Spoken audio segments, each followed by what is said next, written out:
Mona, good morning. Good morning. 1934, Philadelphia.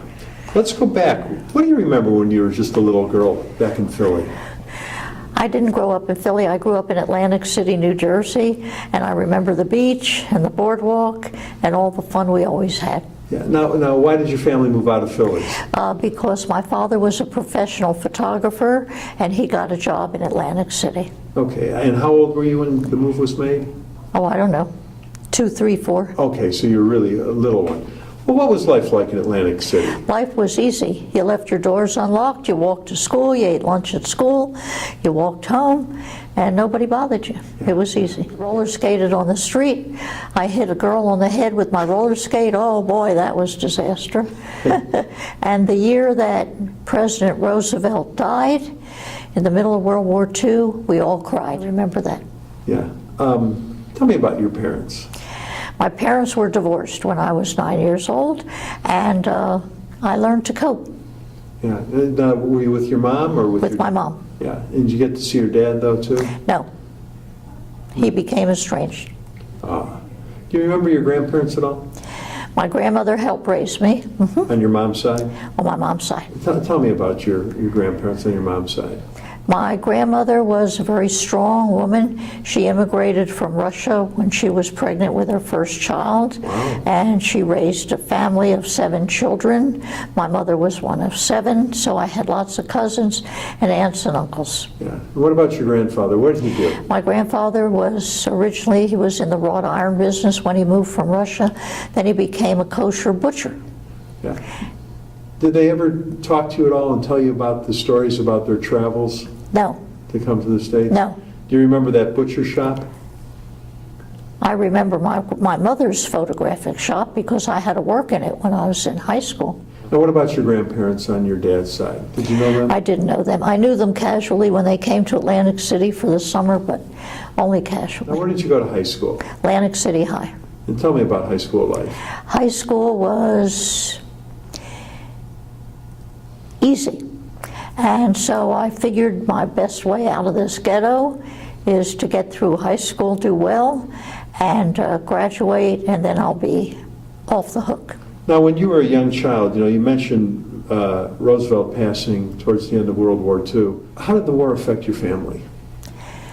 We had ration coupons, and my mother's car, we could only get gasoline every so often, and we had to use margarine, and we mixed up the margarine with color to make it look more like butter, and we saved stamps. 10-cent pink stamps, 25-cent green stamps, and we saved them in a book till we got $18.75 worth. Then we could buy a war bond, and when that expired, we had $25. Wow. Now, after high school, did you go to work or did you go to college? No. After high school, I went right to college. And I went to, I had a very unique experience because I had what was called a state scholarship from the state of New Jersey. And that was because I was one of the top 10 students in the high school. I graduated with what was known as a gold tassel and with honors, and I got a state scholarship. I got accepted to Radcliffe, I got accepted to the University of Pennsylvania, but I was too poor to go. So I took my state scholarship and I went to the college, the Women's College of Rutgers. At that time it was called New Jersey College for Women. The next year after I was there, it became Douglas College, which it still is. So I took this state scholarship and I went to Douglas College.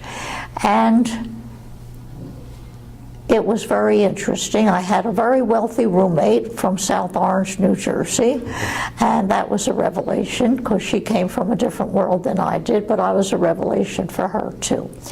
And I wanted to major in business and economics, but they had no business and economics that I liked at the girls' school. And so I said to the advisor, your economics is just economic history and business cycles. There's no math, there's no stat. It's just not germane. So what can I do with my state scholarship? I'd like to go cross town to Rutgers University and matriculate there. Well, you can't go across town. I said, but I have this Rutgers scholarship, and that's good for the Rutgers system.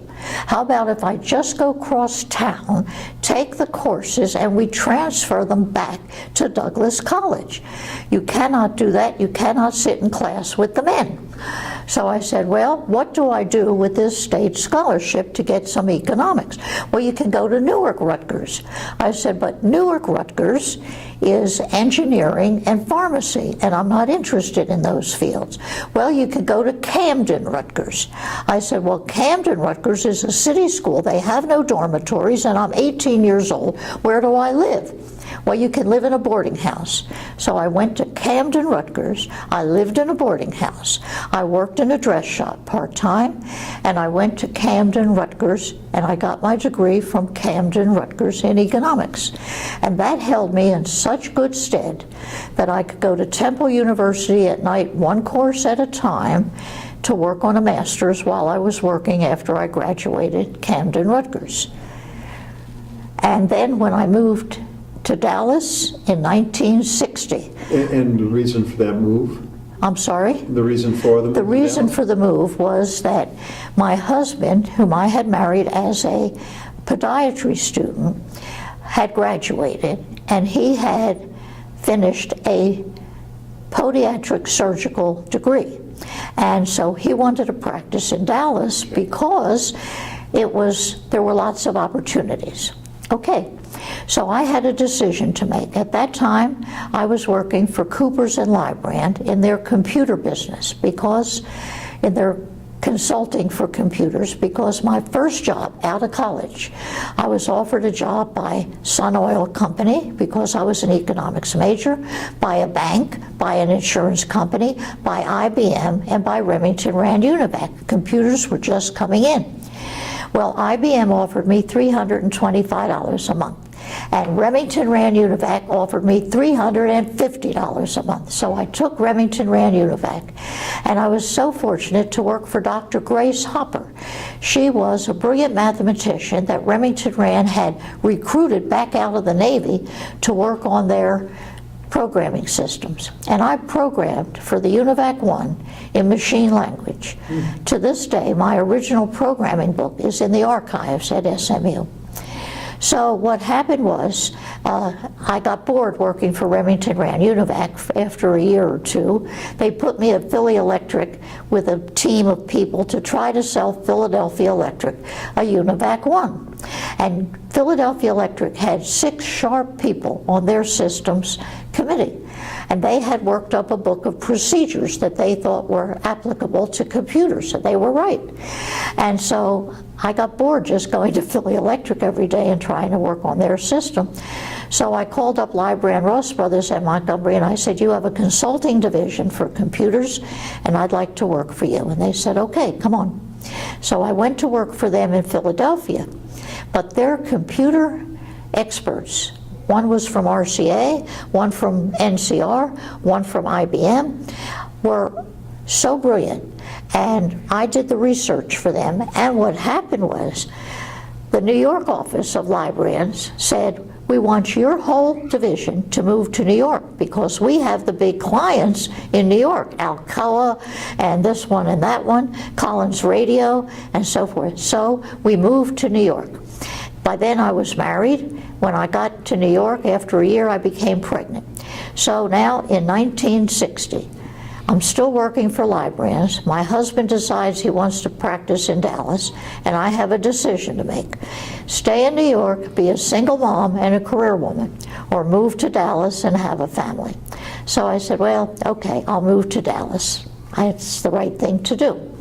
So I moved to Dallas. Lybrand gave me a terrific bonus recommendation, and I worked for Lybrand in Dallas as a consultant for a year while I was having babies. And then I had my first child, September of 1960. Then I got pregnant with my second child 6 weeks later. So now I'm pregnant with 1.5 children, and I'm doing consulting for Lybrand, and I said, this is no life. So I've got to do something else. So I called up SMU.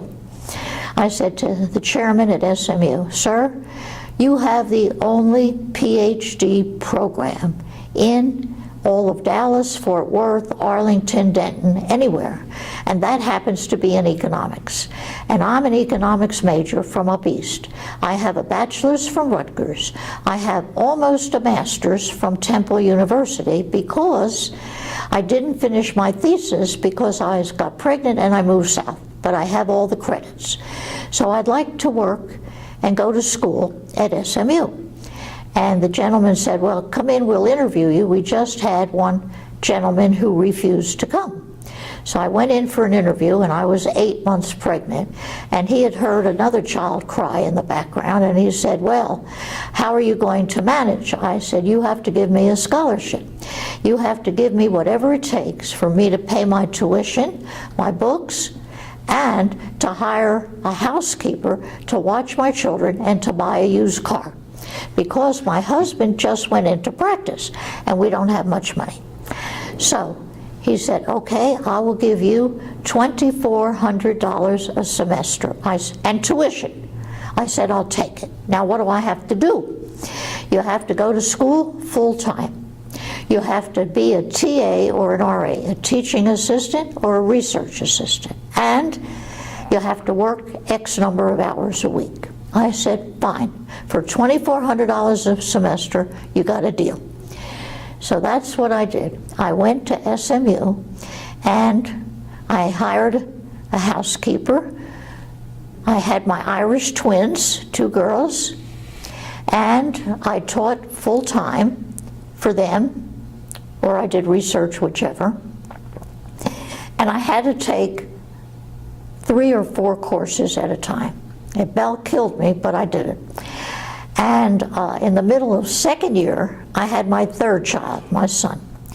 Well, that about threw me for a loop, except that fortunately, in those days, we could get induced, and I got induced between semesters, and I went back to school in the 2nd semester of 1963. And so I had 3 children in 2.5 years, all on diapers, all in bottles, 3 car seats in a car, the only station wagon on the campus, and I was the diversity on the SMU campus. Well, they didn't like my having a child in the middle of 2nd year. So one professor gave me an incomplete, another made me drop his course, and one let me stay. So that put me about a year behind. But it was okay, because my son was worth it, and I took a different course than the one I had dropped, and to this day, I have an incomplete on my transcript, which you're not allowed to have when you graduate with a PhD, because that means you didn't finalize your curriculum, your pedagogical curriculum. After this professor failed me 3 times on a re-exam, it finally dawned on me he was not going to pass me on principle. So I went to the economic history professor named Dr. John Spratt, and Dr. Spratt was famous. He was an economic historian, and he had written the original history of the oil industry called The Road to Spindletop. He went back for a PhD way after he had had his master's so that he could go further in the academic world. I said, "Dr. Spratt, I need a favor." He said, "What's that?" I said, "I've never taken your economic history because I'm not very good in history. But I need your economic history to replace international theory, which Professor so-and-so doesn't believe I understand. So may I take your course?" He said, "Certainly." So now, a year later, I start all over with another course, and I'm working on my dissertation. And I took economic history. Now, I didn't know how to type because I never learned how to type because I always had secretaries. So I hand wrote everything. So for his first paper, I hand wrote the paper, and he handed it back, and he said, "Here, Mrs. Hersh, here's your paper. It's a B-." And I said, "Well, thank you, sir." He said, "No, Mrs. Hersh, you can do better than this. Why don't you rewrite the paper?" I said, "Thank you so much, sir, for the opportunity. You want me to rewrite this paper, and if I do, I may get an A. Is that it?" He said, "Yes." I said, "Thank you for the opportunity. I'll take my B minus. I have no time to write another paper. I have to get on with my dissertation. I have to raise 3 children, and I have no time to rewrite this paper. I'll take my B minus." So that's how I got through. I got all B's on my transcript. Not very wonderful, but I got out, and I got the union card, the PhD, on the way up. I got a master's degree from SMU because on the way to a PhD, you fulfill the requirements for a master's degree. So I got a master's. That was in '64. In '66, the kids and I were all over the newspaper, the Times Herald, the Morning News.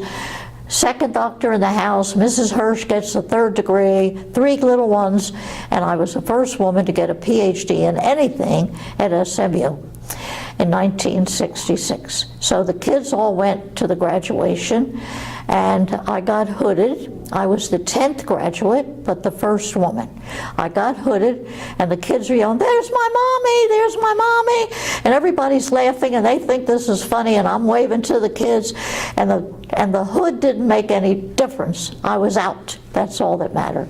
And Texas Woman's University had hired me the year before as an assistant professor if I got the PhD by the next year. So I had to finish up and get it, and I did. And that's the story of my academic life. Your first marriage ended in a divorce. Not till years later. Okay, and then you remarried. Right. Tell me about your husband, your second husband. Oh, my second husband was the shining grace for the kids and me. He was a professor of economics and chairman of the Department of Economics at North Texas. I went to teach at Texas Woman's. He was very kind and said, "Anything I can do to help you? I know you're alone over there. Let me know." I said, "Thank you." When I was a student, I met him because he had a paper to deliver. One of his presenters at the Southwestern Economic Association didn't show up, but he sent the paper, and it was very mathematical. So he went to this professor of mine, who was the one who didn't pass me, and said, "I need a graduate student who can understand this mathematical paper, and I need her or him to present this paper at one of my meetings." And so the professor said, "Oh, there's Mona Hersh over there. She's very smart in math, and she'll present your paper." So I had no choice, because if one of my professors at SMU says I have to present a paper, I have to present a paper. So Dr. Cochran said, "Would I please do it?" I said, "Sure. Do you have a copy of the paper?" He said, "Yes." I said, "Well, when is the program?" He said, "Tomorrow morning at 9 o'clock. I said, "Okay, I'll be there. Just let me have a copy of the paper to study tonight." Okay. So that night I went home. My son was 2 months old. I gave him his 2 o'clock bottle, and I read the paper so I knew what I was reading. And then the next morning at 9 o'clock I presented that paper. And he said, "How did you understand that?" I said, "Well, I'm a mathematical economist." I said, "You know, we're a whole different generation." He said, "Okay." He said, "Well, maybe when you finish you'll come work for me at North Texas." I said, "Maybe I will."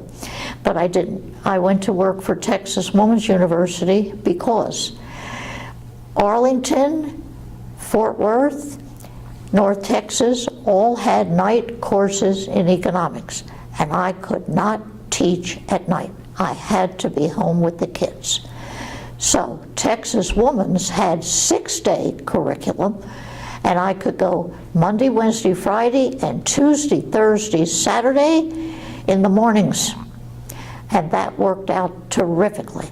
So then I got the kids into school, except the last one. I took him with me to Denton, put him in the nursery school up there, the demonstration school, and he went with me. And so I taught at Texas Woman 6 days a week. My children always thought that a normal carpool was, my mom takes in the morning and somebody else's mom brings home. They didn't know any differently, because I could never get back in the afternoon in time to pick them up. So I carpooled 6 mornings, every morning, no matter who I carpooled with. And that worked out okay, because those moms didn't want to go out in the morning anyway. They all took care of the afternoon carpools. We had no cell phones. We had nothing, just the telephone, and we all managed somehow. Tell me about your involvement in the Jewish community. When I moved here, we became members of Shearith Israel because my husband was conservative and I was raised Orthodox. So I thought that would be appropriate. And Rabbi Nissim Wernick was the rabbi then. And I got divorced. And he said to me, you can't get divorced till you get a get. I said, what the hell is a get? So he explained what a get was. A get is a Jewish divorce. Only the husband can get it. So you have to get the husband, make that a condition of your divorce to get the get. Sid Stahl was my divorce lawyer. He had just gotten divorced. I used to carpool with his wife. He had just gotten divorced. I said, Sid, did you get a get? No, what's a get? I said, well, if you're divorced, you better get a get or you can't remarry.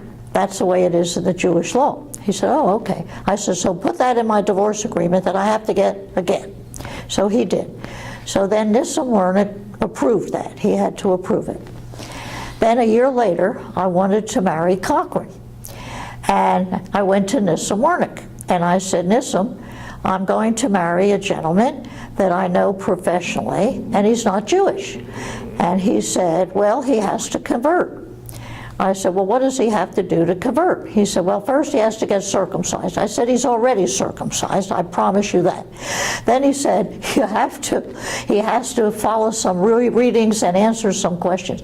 I said, Nissim, he's read more than you have about Judaism. Let me tell you, he's not going to convert. He said, well, then there's nothing you can do. I said, wait a minute. Last high holidays, you gave a sermon. And I heard your sermon, and your sermon said, there's a rabbi in town who will perform intermarriages, and you knocked it. But I listened, and I found out who that rabbi was, so thank you, Nissim, for tipping me off. And I went to Jack Bemperod, and I said, Dr. Bemperod, Rabbi Bemperod at Temple Emmanuel, I need your help. I'm divorced, I have a get. And I want to marry a non-Jew, will you marry us? He said, certainly. I said, well, I have to discuss some things with you. I have 3 children, and I'm very worried that he's not Jewish and he doesn't want to convert and da-da-da-da-da. And Jack Bemperod said to me, are you marrying a man or a religion? I said, thank you very much. We're all set. I said, well, would you do me a favor? Would you speak to Dr. Cochran? He said, sure. So Ken Cochran went to speak to Rabbi Bemperod, and he said, I'm only worried that Mona and the children won't accept me. He said, they'll accept you. The only thing the children are worried about is who's going to carpool them. And he said, anyway, what is your field? What do you do? Well, they found out that they were both philosophy majors in undergraduate school. So now they had a real rapport, my husband, to-be, and Jack Bemperod. So he married us, and not long after that, he got fired from Temple Emmanuel, I think, for doing intermarriages. He also married Zalman Brunoff. Zalman Brunoff was the first violinist with the Dallas Symphony. He also married a non-Jewish woman. He married them, too. He did some wonderful things, okay? Now, he's got me and 3 teenagers, and he has to move to Dallas because I cannot uproot the kids. By all rights, I should have moved to Denton because we were both teaching in Denton. He was chairman at North Texas. I'm at TWU. They're just 3 miles apart in town, but I couldn't do it. So he sold his house and he moved to Dallas. My children, when we got married, I had the last one get bar mitzvahed at Shearith Israel before we got married. So that was finished. And that took care of that. Then we all moved to Temple Emmanuel after I got married. And a year later, my oldest girl was 15. She graduated high school at 16. She wanted to go to college. I said, you can only go to SMU or junior college and live at home. You're too young. never mind, Mom, I'm going to Israel for a year. I said, good, go to Israel for a year, sounds good. So she goes to Israel with the Young Judea group from Shereth, Israel. She and her cousin from Waco, they go to Israel for a year. They live on a kibbutz. They do an moshav, but first they were on the on Mount Scopus at the Hadassah Center, and they studied Hebrew in an ulpan. And she came out first in the ulpan. Of course, Cantor Sanders taught them all at Shereth Israel. They knew their Hebrew backwards and forwards. So she came out first in the ulpan. Then she calls me up one day from Israel. Hey, Mom. I said, what is it, Paula? I ran into Rabbi Wernick. He's in Israel. So you found him. How funny. So we had a big relationship with the Jewish community. And my husband joined. He said to Ben-Parad, he said, listen, I'm not Jewish. How can I belong to the temple? And Rabbi Ben-Parad says, you don't have to be Jewish to belong to the temple. All you have to do is pay your dues. So he paid the dues. He gave them a contribution. The kids got confirmed at temple. And then they went off to college. Happiest time in your life? The 32 years I was married to Ken Cochran. And he was raising my 3 teenagers. And he did a fabulous job. And without his stability, I would have been off the wall. In your lifetime, there's been so many advancements in technology. Did something come along that you really took notice of and said, wow, how did we ever get along without that? Yeah, and computers. Remember, I worked for Remington Rand Univac 1. It was a drum machine. You had a program and know when the drum came around. We had 10,000 characters of memory for data, instructions, and working storage. 10,000 characters in binary. Now, each character was 7 binary bits. So we used the instructions for counters. We could never count more than 100. From 0 to 99 was 100 items. We moved 100 items in. We worked on them and moved them out. And that's how we managed. Now, there's tremendous advances in computers. I taught computers at TWU for 35 years. When I first came here at SMU, Ross Perot, this was in the 60s, Ross Perot had EDS. Before that, he had been IBM's top salesperson in the Dallas area. And he had Mort Meyerson working for him. In the 1960s, Medicare and Medicaid were ready to come in. So Ross Perot knew every computer that IBM had sold in the area that was oversold, that had what we called excess computer time. And so he set up a service bureau. Service bureau meant he would program for anybody and know where he could debug the programs because he had excess computer time available at this company, that company, and what have you. So then he figured out if he could just program up the processing for Medicare and Medicaid, that in 1965, when they got passed, he would say, Blue Cross Blue Shield, you have an IBM computer, you're going to get the processing for the claims at X number of cents a claim, and I'm going to have the programming ready. So we're going to hook up. So Blue Cross Blue Shield and EDS hooked up, and he had Mort Meyerson get those programmers working day and night. They had cots in there. Mort gave them oranges. Their human resources guy came to me at SMU and says, Mona Hersh, we know you have a background in computers. We want you to do systems work for EDS because we're going to get the contract from the government to process the Medicare and Medicaid claims with Blue Cross Blue Shield. I said, thank you very much for the offer, but I know the computer business, and it's not 40 hours a week, it's 80 hours a week. It's even more than that. You don't sleep till you solve where the bugs are. And you want me to be a systems analyst and help your programmers debug their mistakes in the middle of the night, because during the day, the computers are processing what they normally have to process for the businesses, like Blue Cross Blue Shield. But at night, when there's free time, is when the systems people and your programmers go on the air. I'm not able to do that. I have 3 children, and I'm not giving up my PhD. under any circumstance. We'll pay you anything. I said, I don't care what you pay me. I will not work all night and all day on debugging your systems. I wish you good luck. So that's what happened with the computer business.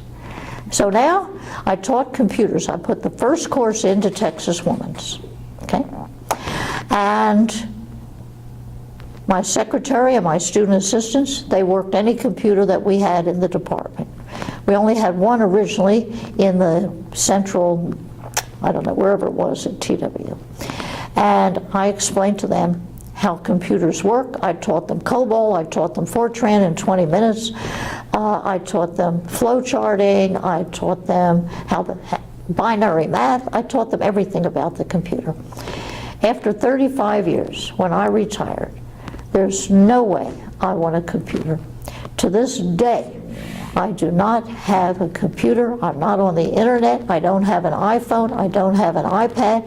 Any research I want, I call the library. I have research librarians that say I have the most interesting projects. Any computer work I want, I call my secretary in Denton, she's still there, and she has a computer and she does anything I need done. Now, in your lifetime, you've lived through so many momentous occasions. Vietnam War, World War II even, President Kennedy assassination, something good in '69, the first moon landing, of course 9/11, the tragedy there. Was there something that happened on the national scene that you took notice of and really knew where you were when it happened that really affected you? Yeah, the Kennedy assassination. Where were you?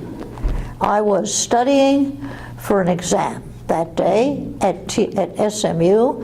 I had to take an exam. My professor gave us an exam because he went to the luncheon down at Market Hall for Kennedy. He was invited.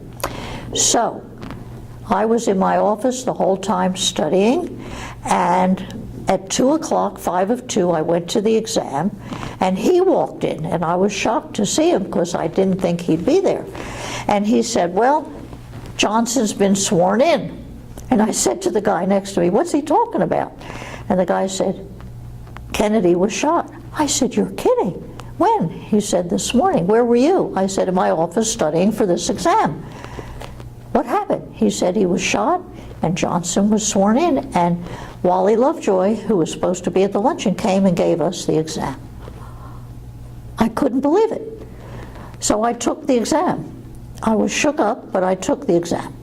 Then I ran out and ran to the departmental phone, and I called my housekeeper. I said, Mimi, did you hear what happened? She said, yes, Mrs. Hersh. I was so wondering why you didn't call me all morning. I said, I just heard. How did you hear? She said, from the milkman. So I'll never forget that, never, as long as I live. And then we all went to synagogue that night. That was 1963. 50 years ago this month, 1963. And my son was a few months old. I got a babysitter. We all went to synagogue to Shearith, Israel. The place was mobbed because we all wanted to know why in Dallas. We all felt so guilty that it was in Dallas. That was on a Friday. Saturday, we were still wondering why in Dallas. Sunday, I'm sitting in my kitchen with my husband and 3 babies, and we're watching the television, and we watched Jack Ruby kill Oswald on the television. We were dumbstruck. I said, uh-oh, something is going on here. There is something more than a simple assassination, because there's no reason for Jack Ruby to kill Oswald. They wouldn't have taken him through the basement of the police station that openly if they ever thought anybody was after him. So then Ruby went on trial, they changed the venue, and I said, he's connected to the mafia, and the mafia doesn't like Jack Kennedy being president for a very simple reason. He campaigned, he got his father to campaign for him in Chicago. He got Mayor Daley to get his whole bunch of people in Chicago to vote for Kennedy. And then he turns around and makes his brother Attorney General, and his brother goes after the mob. And I've been a devotee of the conspiracy theory ever since. And I've read everything there is on it, and I've watched the BBC film of the two guys in Paraguay that admitted to being behind the grassy knoll. And just the other day, we heard a tape that there were 2 shots fired. I said, nobody would have entrusted a jerk like Oswald to do such a brave thing and succeed at it. They had to have a backup plan. So then my husband happened to be a patient, Dr. Cochran, a patient at Southwestern Medical School. And his urologist, Dr. Peters, was on duty in the emergency room when Kennedy was brought in. And Dr. Peters told my husband, no question, when he was on that operating table in the emergency room, the brains were blown from the front to the back. By the time they did the autopsy in Washington, the brains were changed from the back to the front. It didn't mesh, and it still doesn't mesh. The Warren Commission, I give them credit. They were trying to give closure to the American people. Johnson wanted closure to the American people. 3 kids, 6 grandkids. My first girl was at the Dallas Theater Center as a young girl, and she wanted to go into theater. And I said, no way, Paula. She's the one that went to Israel. I said, no way, Paula. You cannot go into theater. You cannot make a living in theater. You must make a living. Husbands can come and go, but you have to keep your maiden name and make a living. So how about television? Oh, that sounds good, Mom. I said, good. Television's a big deal. You could go to broadcast journalism. Pick any school you want. So we looked around at different schools, and she chose Syracuse, the Newhouse School of Communication. She got a degree in 3 years out of the Newhouse School of Communication. Today, she is the manager of the television station for the city of Newport News, Virginia. My second girl, she went to Princeton. I was so proud of her to go to Princeton, because when I went to Douglas College, I couldn't even use the Princeton library. Women weren't allowed in. So when she went to Princeton, I said, that's a good place to go. So she went to Princeton, majored in economics, then she went to University of Texas. She got a joint law MBA degree in 3.5 years. She was Judge McGuire, the bankruptcy judge in Dallas, his first female clerk in the 1980s. I said, Susie, I can retire now. You can carry the flag. I'm tired of being the first. My son, he went to Princeton. He didn't want to go there. His sister went there. I said, your sister's 2 years ahead of you. Ignore her. Consider her just a friend that you know from high school, and you go to Princeton and you get a degree, and then you do what you want. He went to Princeton. He couldn't major in economics. His sister majored in economics, so he majored in political science. But they had no business curriculum at Princeton, so he became editor of a periodical called Business Today. That was a favorite of George Will and Malcolm Forbes, and he got to meet all those people, and he was editor of that, and he ran a summer program, and because of that he got an analyst at Morgan Stanley for 2 years. He deferred Stanford Business School, then he went to Stanford Business School, and he graduated there with honors, and now he's a merchant banker. He's the CEO and founder of Natural Gas Partners here, which buys and sells natural gas companies. And he's the one that was born in the middle of my SMU career. And my second girl is a lawyer, and she's a bankruptcy lawyer here in Dallas. That's very busy right now. So I'm very proud of those 3 children. They all love what they're doing. They have a passion for what they're doing. My grandson, the older child of my son, he went to St. Mark's. My son went to St. Mark's. Why? because there were all women in the house. My housekeeper, me, the two girls. I said to my husband, this boy has to go to St. Mark's. He needs a male influence.